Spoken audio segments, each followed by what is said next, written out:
halkani waa raadiyo Xoriyo codka shacbiga ogaadeenaya oo aad ka dhageysanaysaan muujada gaaban ee 19 mitirban saacada Afrikada barina haatan waa 5 iyo barkii galabnimo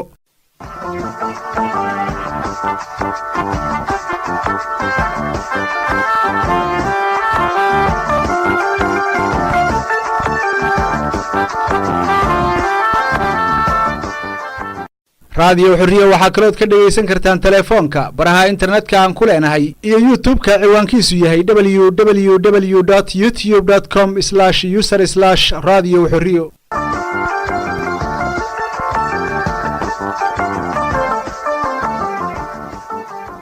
qodobada idaacadeena galabnimo aad ku maqli doontaan waxa kamid ah warar iyo warbixin aan idinka hayno shirkii caalamiga ahaa ee IHASA oo la soo gabagabeeyay teetayga waxa ku yaala hadan dharkaas iska dhigo waxa weeyaan dadka dhan way yaabayaan waxa ku jirta gacmo furan bay nagu qaabileen way soo dhaweeyeen agaasimihii maxkamada ayaan la kulannay iyo mudaharaadkii jaaliyadaha ogaadeenaya ee Yurub iyo maxkamada caalamiga ah oo aqbashay kiisaska dhibanayaasha reer ogaadeenaya daacadna aan ku furano aayadihii quraanka kariimka ahaa bismillaahir rahmaanir rahiim ara'ayta alladhi yukadhib bid-din fadhalika alladhi yad'u al-yatim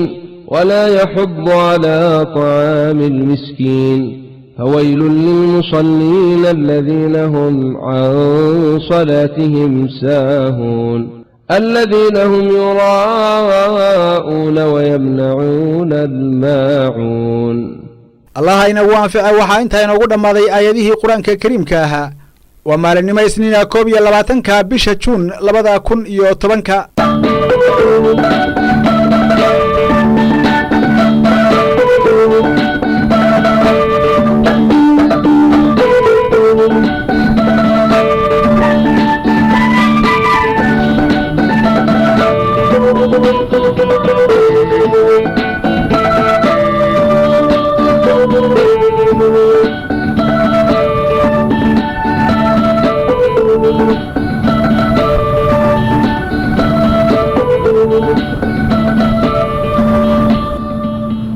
waxaa kalood maqli doontaan war wixii dalka iyo dibadda naga soo gaaray iyo dabcan suugan halgameed kala duwan intii waqtigu inoo saamaxo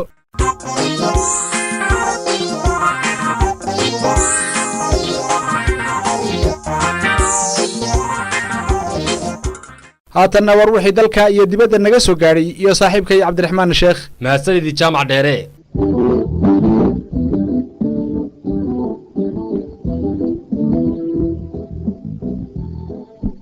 wararka ogaadeenaya ka imanaya ayaa waxay sheegayaan in tan iyo toddobaadkii tegay ay si xad dhaaf ah u sii badanayaan tacadiyada iyo xadhig ay askarta wayaanuhu ogaadeenaya ka wadaan meelo badan oo ogaadeenaya ka mid ah sida magaalada Qabridahar iyo deegaankeeda ayaa waxaa la xaqiijinayaa in boqolaal qof jeelasha loo taxaabay iyadoo welina uu cadowgu ku sii hawlan yahay ugaarsiga dadka rayidka sidoo kale wararka ka imanaya magaalada Wardheer ee wadanka ogaadeenaya ayaa waxay xaqiijinayaan in halkaasi ay wayaanuhu ku xayireen gaadiid tiro badan gaadiidkaasi ayaa wax uu yahay midkii uu kala shaqeynayay Soomaaliya iyo ogaadeenaya gaadiidkan ayaa kuwa farakutiriska ee sida dhuumashada dadku adeegsan jireen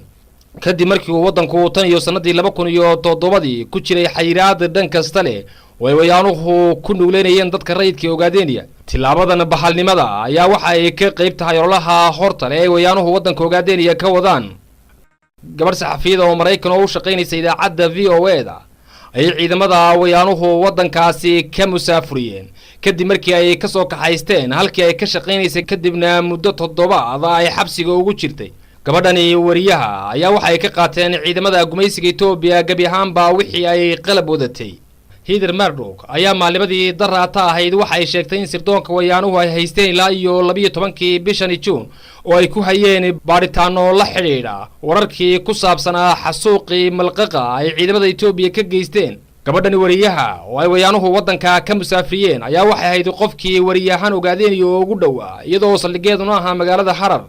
arrintan ayaa waxa ay weli sii cadaynaysaa sida qalabsan ee wayaanuhu xamaga u qabteen warbaahinta caalamiga iyo khaasatan sida ay u bartilmaameedsanayaan dhibaataynta dadka rayidka ogaadeenaya sidoo kale bayaan ka soo baxay guddiga ilaalinta wariyaasha caalamiga ayaa waxa lagu shaaciyay in taliska Addis Ababa uu yahay kan koowaad ee wadamada adduunka ugu horeeya dhanka musaafiriinta wariyaasha warbixintan ayaa waxa lagu sheegay in 10 sano ina dhaaftay wayaanuhu wadanka ka caydiyeen 62 wariye marka tiradani la barbardhigo saxafiyiinta guud ee Afrika laga musaafiriyo ayaa waxay ka noqonaysaa 22% iyadoo warbixinta lagu sheegay in sanadkii naga tagay oo kaliya wadankaasi Itoobiya laga musaafiriyay 15 wariye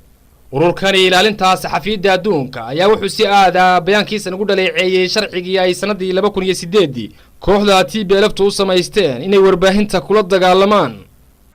dhageysigii uu guddiga arrimaha Afrika u qaabilsan Congress-ka Mareykanka ay ku qabteen wadankaasi kaasi oo laga hadlayay arrimaha geeska Afrika khaasatan Ethiopia ayaa waxa si weyn loogu weeraray taageero kasta oo maamulka Obama uu siiyo xukuumadda wayaanuhu hormuudka ka yihiin dhageysigaasi ayaa eedayn kulul u soo jeediyay xukuumadda wadankaasi ka jirta oo lagu sheegay inay tahay midda geeska Afrika ka wada qilaasaha joogtada taageero kasta oo la siiyay kor u qaadayso xasilooni darrada gobolkaasi ee sii soconaysa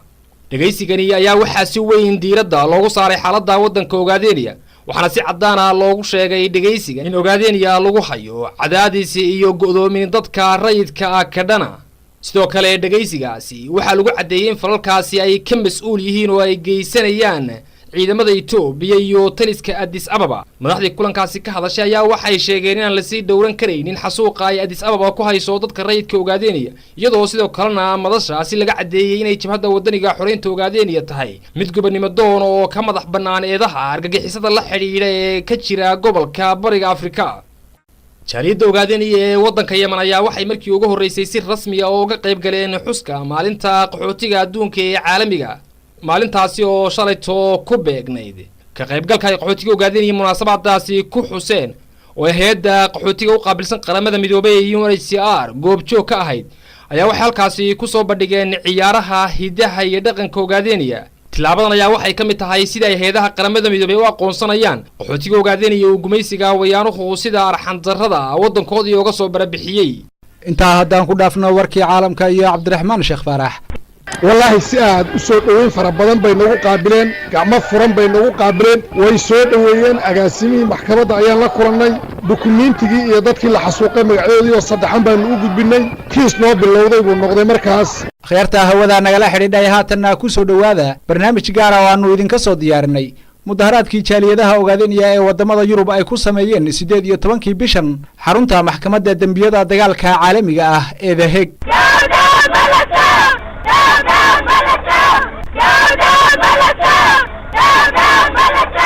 banaanbax iyo socdaal dheer oo loogu magac daray birmad shacab ayay jaaliyadaha Soomaalida ogaadeenaya ee wadamada Yurub ku qabteen maxkamada dambiyada dagaalka caalamiga ah ee The Hague socdaalkan iyo isu soo baxan oo ahaa kii ugu ballaadhnaa ee ay dhigaan jaaliyadaha ogaadeenaya ee dalalka Yurub ayaa ahaa mid ay jaaliyaduhu ku dalbanayeen in maxkamadda caalamiga ahi ay ku soo oogto saraakiisha iyo maamulka xukuumadda wayaanaha ee uu hormuudka ka yahay Dhigya Cabsanaawi dambiyada dagaal ee ay ka geysteen wadanka ogaadeenaya haddaba waa maxay ujeedada ay kala yihiin jaaliyadaha ogaadeenaya mudaharaadkan waa kana Axmed Xasan Geljire oo inoo sharaxa dadka mudaharaadaya waxa dad dhibaatada iyo xasuuqa ay ku hayso dawladda Itoobiya ee ka amar qaadata Malla Sinaawi dad muujinaya dhibaatada iyo xasuuqa ba'an ay ku hayso isugu yimid kana cabanaya hal ku dhagiyo Malla Sinaawi heeg hal la keeno naawo hal ku dhagood uu yahay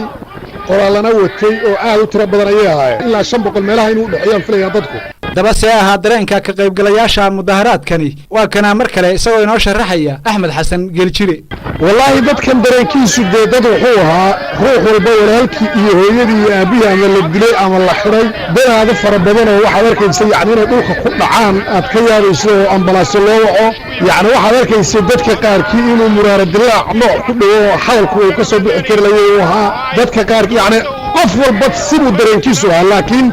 dad banayaal ah oo xasuuq in lagu hayo dadka la xasuuqay oo dulmi aan la ilaawi karin ay ku jiraan ayuu ahaa dadku bulshada reer ogaadeniya intii ay joogeen halkaasi waxa ay soo bandhigeen qiiro wadaniyadii ku dheehan tahay iyaga oo aad iyo aad dareenkooda ugu muujiyey guud ahaanba mas-uuliyiinta maxkamadda iyo dadweynihii kale ee halkaasi ka agdhowaa sida ay uga xun yihiin tacadiyada iyo dhibaatooyinka ciidamada gumaysiga Itoobiya ay ku hayaan shacabka ogaadeniya waxaana ka mid ahaa halkudhigyadii iyo weliba erayadii ay ku dhawaaqayeen mudaharaadayaashu